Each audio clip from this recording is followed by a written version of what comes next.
The first time my wife Morgan rolled back into our neighborhood, it wasn't in some quiet sedan, blending into the cul-de-sac like everyone else. She came home in her dusty green military truck, tires crackling over the gravel, the American flag fluttering on the antenna, the engine rumbling like a heartbeat that's been through war and deserts. She was finally home after 14 months deployed, and all I wanted was to hold her, let her drop that heavy duffel, and watch her breathe, smile, and just be. But you know who couldn't stand the sound of freedom pulling into a driveway she didn't own? HOA Karen. She was standing there in her pink robe, clutching a mug, eyes wide and twitching like she just saw a ghost. I tried to wave. Morgan tried to smile, but Karen didn't wave back. She stormed down the sidewalk in her slippers, phone out, snapping pictures of Morgan's truck, our driveway, the flag, the plates. Her lips were moving, and even from 10 feet away we could hear her saying illegal, threats, suspicious.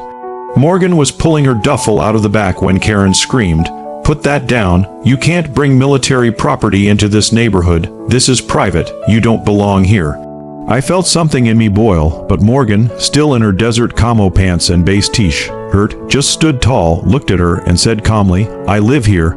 Karen's face twisted. Her hand was shaking so badly she almost dropped her phone. "No, you don't. This is an HOA-protected community. We don't allow fake soldiers scaring the children." Morgan turned to me, eyes tired but calm, and whispered, "Is she for real?" I nodded, sadly. Minutes later, we heard sirens. Blue and red lights flashing down the street like a parade for the wrong person. Karen was standing at the curb now, waving them in, pointing at Morgan, ranting about threats and stolen valor. And she's scaring the neighborhood. Two officers stepped out, hands resting on their belts but not on their weapons. They looked at Karen, then at Morgan. One of them asked, "Ma'am, can we see some ID?" Morgan didn't flinch. She reached into her pocket, pulled out her military ID, the one that has seen sandstorms, rain, checkpoints, and checkpoints. She handed it over. The officer took it, turned it toward the sun, and the moment the badge caught the light, the entire street fell silent. Karen froze mid-rant, her mouth still open, but nothing coming out. The other officer looked at Morgan, then stood straighter, and then he saluted. Neighbors who were peeking through blinds stepped out, looking around, whispering, "What's going on?" Morgan nodded, returned a crisp nod, and said, "Just moved home." The officers handed back her ID and said, "Welcome home, Colonel. Let us know if you need anything." Karen's face went from pink to ghost white. She started stuttering, I didn't know. I just thought." Morgan just walked past her, grabbed her duffel, and stepped into our house.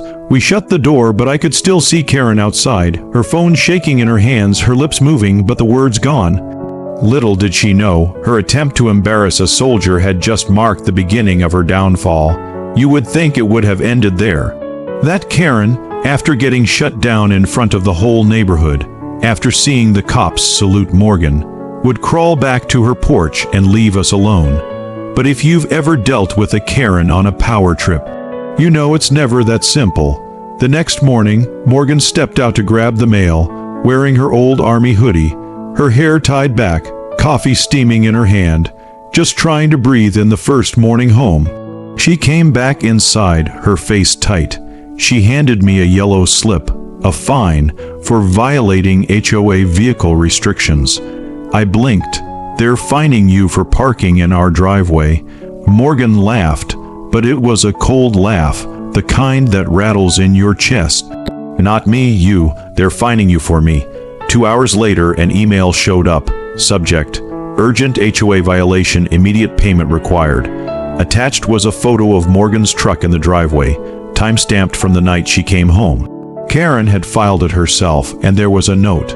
"This is a family neighborhood. Your guest's military vehicle is a threat to our community aesthetic." Morgan read it, her jaw tightening. I could see it in her eyes, the same look she had when she was dealing with soldiers who thought they could push boundaries on base. But she didn't shout. She didn't rage. She opened her laptop and started researching the HOA bylaws. That afternoon, Karen came back, knocking on the door with 2 other HOA board members in tow, clutching a clipboard like it was a sword. Morgan opened the door. Karen tried to hide the flinch. "Your guest is violating the HOA vehicle code. And if you don't move the truck within 24 hours, we will be forced to escalate fines." Morgan raised an eyebrow, guessed. Karen swallowed. "Yes, your visitor." Morgan took a slow sip of her coffee, then set it down. "Let's get something clear." She stepped aside, gesturing to the living room walls lined with medals, certificates, and photos of Morgan standing beside her unit, saluting in formation, overseas with children holding American flags.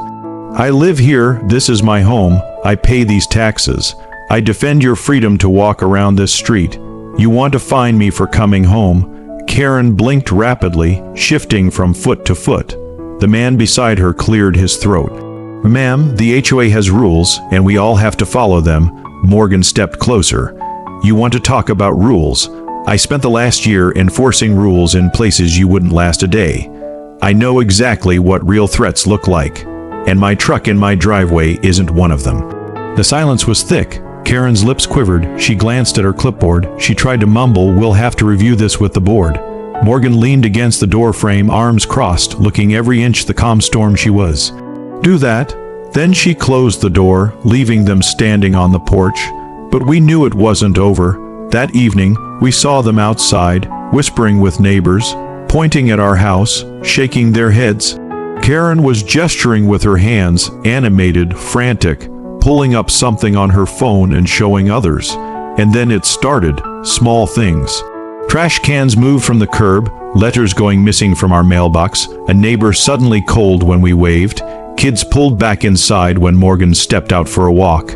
Karen had decided to wage a quiet war.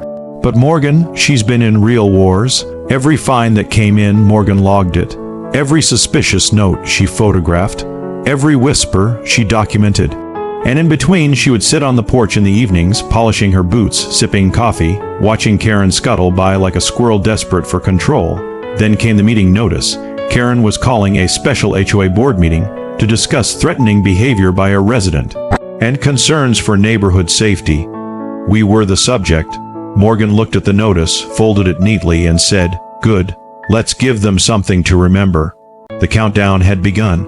Karen didn't know she was about to be exposed in front of the entire neighborhood she thought she controlled.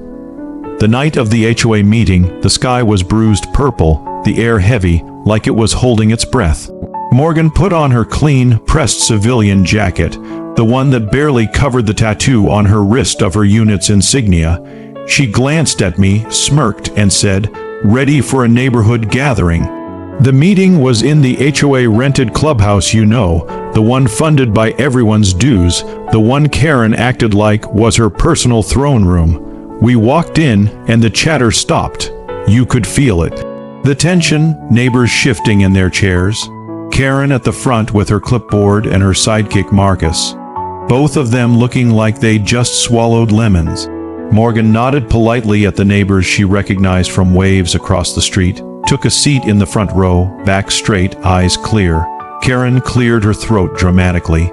"Everyone, we're here to address a growing concern regarding a certain resident and the discomfort it has caused many of us." Morgan didn't flinch. Karen clicked a remote, and a photo appeared on the projector. It was Morgan's truck.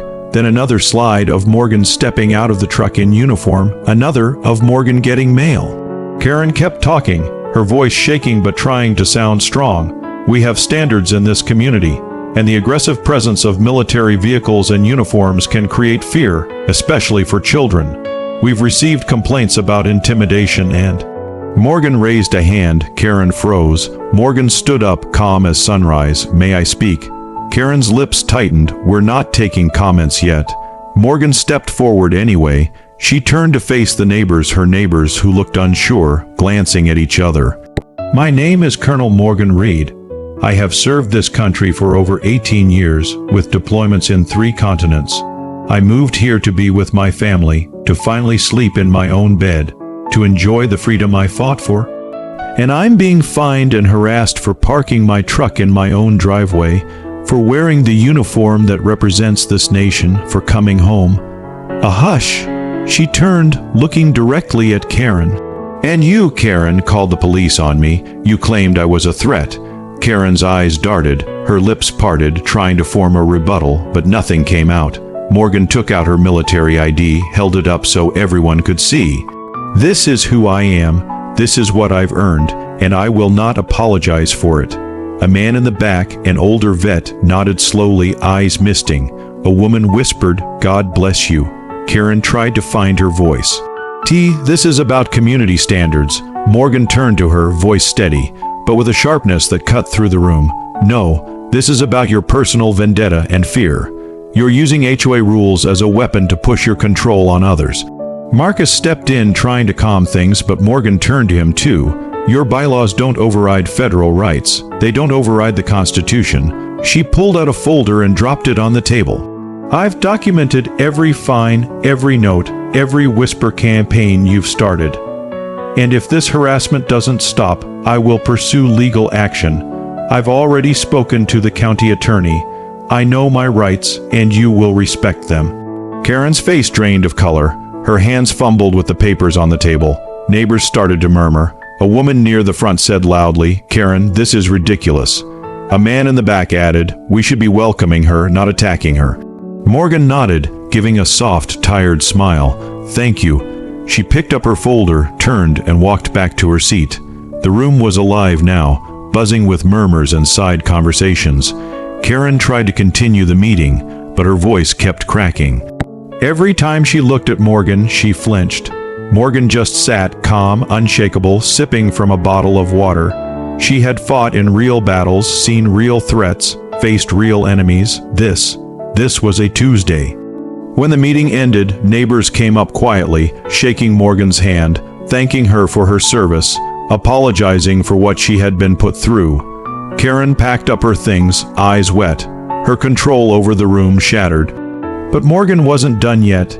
She looked at me as we walked out, the cool night air hitting us like a promise. Time to fix this neighborhood for good. A few days later, we woke up to a soft morning rain tapping on the windows. Morgan was sitting by the kitchen table, sipping coffee, her eyes distant but calm. She glanced at me, then at her folder of notes and complaints, and said, "It's time." We went to the HOA office, which was nothing more than a converted bedroom in Karen's house. Neighbors were outside, watching, pretending to water their lawns, pretending to check their mail. But they were watching. Karen opened the door, eyes puffy, looking like she hadn't slept in days. "Morgan," she started, trying to sound composed. "This isn't necessary." Morgan didn't even blink. She handed Karen an envelope. Karen's hands trembled as she opened it, pulling out the letterhead that made her face drop. A formal cease and desist letter signed by the county attorney's office, stating that all fines against Morgan were unlawful, that continued harassment would result in personal liability, that Karen was being investigated for misuse of HOA funds after several neighbors submitted complaints. Karen's lips quivered, but I was just protecting the standards. Morgan leaned in, voice low but powerful. "You used your position to bully, to harass, to control. But not anymore." Karen's eyes watered, her breath caught. The rain outside grew heavier, tapping like a drum on the windows. That afternoon, the entire HOA board gathered at the clubhouse. Neighbors filled the room, whispering, glancing at Morgan, who stood calmly at the back. Karen tried to call the meeting to order, but her voice shook with every word. Then, one by one, neighbors stood up. They spoke about the fines, the harassment, the nasty letters, the fear they felt. They talked about how Karen twisted small rules into weapons, how she turned the HOA into her personal kingdom. Morgan didn't need to say a word. Her presence was enough. Her calm, unshakable stance made Karen look small. Marcus, Karen's right-hand man, tried to defend her, but the room wasn't listening anymore. A neighbor pulled out a copy of the bylaws, slamming it on the table. "You've been using these against us, while ignoring the parts that protect us." Another neighbor, a young mom with a toddler on her hip, spoke up. "We want a community, not a dictatorship." Karen sank into her chair, eyes glassy. She looked at Morgan, then down at her hands. Then it was Morgan's turn. She walked forward slowly, the room parting for her like water. She pulled out her military ID, held it up for everyone to see. "This is who I am. I have spent my life protecting people's freedoms. I will not stand by while someone in this community destroys them." A tear slid down Karen's cheek. I didn't mean. Morgan shook her head. Intentions don't erase damage. Neighbors nodded, some clapping softly, others just breathing sighs of relief. Then, the vote. The board moved to remove Karen as HOA president. It was nearly unanimous. Only Marcus voted against it, and even he looked defeated. Karen stood, her legs shaking, her voice barely a whisper. "I'll pack up my things." Morgan stepped aside, letting her walk past. Neighbors moved too, watching Karen walk out of the clubhouse, out into the rain, where her car waited like a final period at the end of a sentence. Outside, neighbors surrounded Morgan, thanking her, shaking her hand, promising her support. Children waved at her, one little boy saluted, and Morgan smiled, saluting back. A few weeks later, a new HOA president was elected. A fair, reasonable neighbor who promised transparency and kindness. The fines were reversed, the harassment stopped, and the neighborhood slowly began to heal. Morgan planted a flag in our yard, a small one, with the words, "Freedom resides here."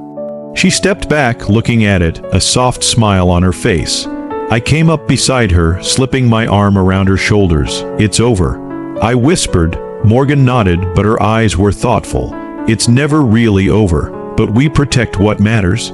She looked at the neighborhood, at the kids riding bikes, at the neighbors chatting across fences, at the sun breaking through the clouds after weeks of tension. Pause. Karen sold her house quietly, moving away in the middle of the night, leaving behind a legacy of fear that was slowly replaced with hope. Morgan's truck still sits in our driveway. She still wears her uniform with pride.